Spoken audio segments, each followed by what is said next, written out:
अस्सलामुअलैकुम व्यूअर्स, उम्मीद करती हूँ खैरियत से होंगे। आप लोगों की काउंसलर एक बार फिर से आपकी खिदमत में हाजिर हूँ। तो व्यूअर्स, आज की ये वीडियो जो है वो एक भाई ने रिक्वेस्ट की थी कि मैं इस टॉपिक को टच करूँ। तो साजिद भाई, बहुत शुक्रिया आपका कि आपने चाहा मैं इस टॉपिक को टच करूँ, इस पर कुछ बोलूँ। तो चलिए चलते हैं वीडियो की तरफ। तो व्यूअर्स, आज मैं आप लोगों को इस वीडियो में एक ऐसा ट्रिक बताने वाली हूँ जिसको फॉलो करते हुए आप भी दौलतमंद बन सकते हैं। जी हाँ, तो चलिए चलते हैं वीडियो की तरफ। तो व्यूअर्स, आपको क्या लगता है, आपके ख्याल में आपको कितनी सेविंग करनी चाहिए? आपके ख्याल में आपको कितना पैसा कमाना चाहिए? ये एक बहुत इम्पोर्टेंट सवाल है और मैं समझती हूँ कि इसी सवाल के अंदर जो है वो कामयाबी का आगाज छुपा है। ठीक है, क्योंकि आपको सबसे पहले तो ये अपने माइंड में जो है वो क्लियर करना है कि आपको कितना पैसा चाहिए।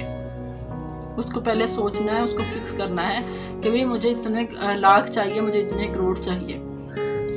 ठीक है, देन फर्दर हम आगे काम करेंगे।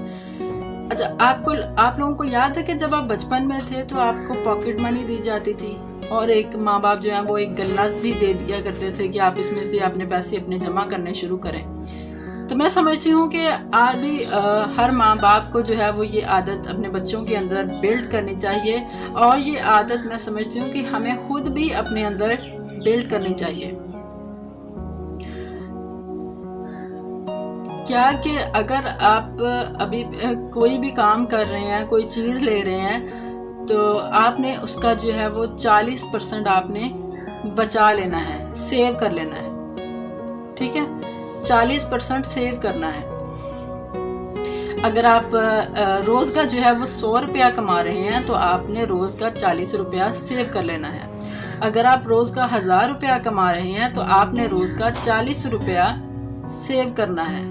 अगर आप महीने का 1 लाख रुपया कमा रहे हैं तो आपने महीने के बाद जो है वो अपना 40,000 रुपया सेव कर लेना है।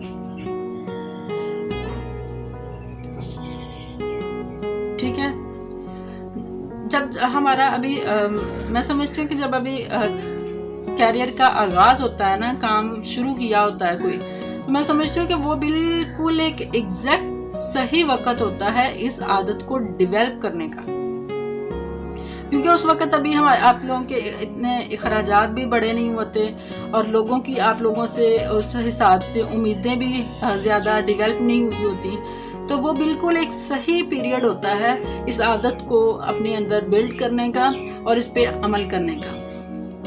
अच्छा, दूसरा पॉइंट जो मैंने अभी आप लोगों से अर्ज किया कि आपने वो पैसा 40% के हिसाब से आपने अपनी सेविंग शुरू करनी है, तो मेरा हरगिज़ उसका ये मतलब नहीं है कि आप वो पैसा अपने बैंक में रख लें या आप वो पैसा अपने गले में जमा करना शुरू कर दें। मेरा उससे हरगिज़ ये मतलब नहीं है। ठीक है, आपने करना ये है कि उन पैसों को सेव करना है और री इन्वेस्ट करना है, किसी और काम के ऊपर आपने उनको इन्वेस्ट करना है और तब तक इन्वेस्ट करते रहना है कि जब तक उस इन्वेस्टमेंट से आप लोगों को पैसा आना शुरू ना हो जाए और वो पैसा आपकी अपनी सैलरी के पैसों के बराबर ना हो जाए। बात समझ आई है? मैं एक बार फिर से अपनी बात को दोहरा देती हूँ कि अगर आप महीने का जो है वो 1 लाख रुपया कमा रहे हैं तो आपने 40,000 रुपया सेव करना है और उसको इन्वेस्ट करना है। अगर आप रोज़ का 1000 रुपया कमा रहे हैं तो आपने रोज़ का 400 रुपया इन्वेस्ट करना है और अगर आप 100 रुपया कमा रहे हैं तो आपने 40 रुपया को इन्वेस्ट करना है और तब तक इन्वेस्ट करते रहना है जब तक उस इन्वेस्टमेंट से आपको पैसा आना शुरू ना हो जाए और वो आने वाली आमदन जो है वो आपके सैलरी के पैसों के बराबर ना आ जाए। तब तक आपने उस पर इन्वेस्ट करते रहना है। ठीक है, तो अब अगर आप स्टूडेंट हैं तो आप अपनी पॉकेट मनी से सेव करना शुरू करें।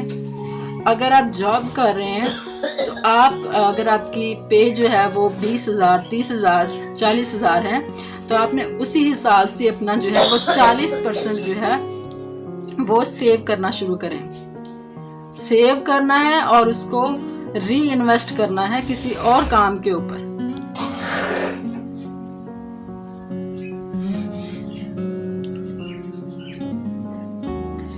ठीक है जी, उसको आपने री इन्वेस्ट करना है।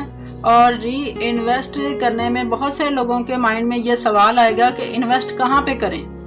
ठीक है, तो कोशिश करूँगी मैं कि उस पर एक और वीडियो बनाई जाए जिस पे जो है वो एक पूरा प्लान बनाया जाए कि कौन कौन से ऐसे काम हो सकते हैं जिन पे अगर हम इन्वेस्ट करें तो वहाँ से जो है लॉस होने के चांस जो है वो बहुत कम से कम हों। ठीक है, तो उस पर इंशाल्लाह से कोशिश की जाएगी कि एक अलग से वीडियो बनाई जाए। अभी आप लोग फ़िलहाल जो है वो इस रूल को फॉलो करना शुरू करें। ठीक है, और ये आदत अपने अंदर बिल्ड करना शुरू करें, क्योंकि असल में यहीं से फिर आप लोगों की कामयाबी जो है वो इंशाल्लाह स्टार्ट होगी। क्या आप यूँ सारी उम्र काम करते रहना चाहते हैं? सारी उम्र आप अपना बिजनेस ही संभालना चाहते हैं? मैंने बहुत से ऐसे लोगों को देखा है जो बड़े थे और उनकी जवानी बहुत शानदार गुजरी, लेकिन उनका जो आखिरी वक्त है वो बहुत बुरा गुजरा। कि जैसे ही उनका वो थोड़ा सा कैरियर में डाउन हुए, जैसे ही वो खुद थोड़े से डाउन हुए, तो उन लोगों की जो बाद में आखिरी दिन जो थे वो उनके बहुत बुरे गुजरे। ठीक है, तो यकीनन आप लोग ऐसा नहीं चाहते होंगे कि आप लोगों के साथ भी ऐसा हो, आप लोगों के जो आखिरी दिन है वो भी बुरे गुजरें। यकीनन आप लोगों में से कोई भी ऐसा नहीं चाहता होगा।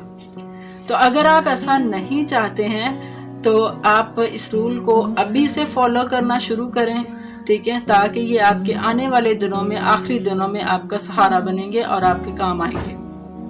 ठीक है, तो आप अभी से अपनी सेविंग शुरू करें। आप में से कोई भी सारी उम्र के लिए तो अपने नौकरी नहीं ना करना चाहता, सारी उम्र के लिए अपना जो है वो बिजनेस तो नहीं ना संभालना चाहता। कैसा अगर आप करते रहेंगे तो आप लोग अपनी ज़िंदगी को एंजॉय कब करेंगे? ना सैर की, ना आपने नेचर को देखा, तो ज़िंदगी में बचेगा क्या? ठीक है, तो आप अभी से इस रूल को फॉलो करना शुरू करें। आप अपने पैसों का जो है वो 40% सेव करके उसको री इन्वेस्ट करें। ठीक है, री इन्वेस्ट करना शुरू करें और तब तक उस पर इन्वेस्ट करते रहें, तब तक इन्वेस्ट करते रहें जब तक वहाँ से आपकी आमदन जो है वो आपकी सैलरी की आमदन के बराबर ना हो जाए। ठीक है, तो आज से आप लोग ये काम शुरू करें। ठीक है, और फिर मुझे बताइएगा, फिर इंशाल्लाह मिलके हम एक और प्लान जो है वो बनाएंगे कि कौन कौन से ऐसे काम हो सकते हैं जिन पे अगर हम इन्वेस्ट करें तो हमें लॉस होने के चांस बहुत कम होंगे। ठीक है, तो व्यूअर्स आज से ही ये आप इस रूल को फॉलो करना शुरू करें और अपना 40% जो है वो सेव करके उसको री इन्वेस्ट करना शुरू करें। इस आदत को अपने अंदर बिल्ड करना शुरू करें और इंशाल्लाह ताला फिर हम मिलके जो है वो एक प्लान भी बनाएंगे कि जिसमें देखा जाएगा कि कौन कौन से ऐसे काम हैं जिन पे अगर हम इन्वेस्ट करेंगे तो वहाँ पे हमारा लॉस होने के चांस बहुत कम होंगे। ठीक है जी, तो मेरे साथ रहिएगा, चैनल को सब्सक्राइब कर लीजिएगा और ये पैगाम जो है वो आगे भी शेयर कीजिएगा ताकि और लोगों को भी ये पैगाम मिलता रहे। तो व्यूअर्स अगर आप लोग चाहते हैं कि मैं किसी और टॉपिक पे टच करूं, किसी और टॉपिक को टच करूं, किसी और टॉपिक पे बोलूं, तो आप नीचे कमेंट सेक्शन में जो है वो अपना टॉपिक बता सकते हैं और मुझे दुआ में याद रखिएगा। मिलते हैं इंशाल्लाह नेक्स्ट अगले टॉपिक के साथ, तो तब तक के लिए अल्लाह हाफ़िज़।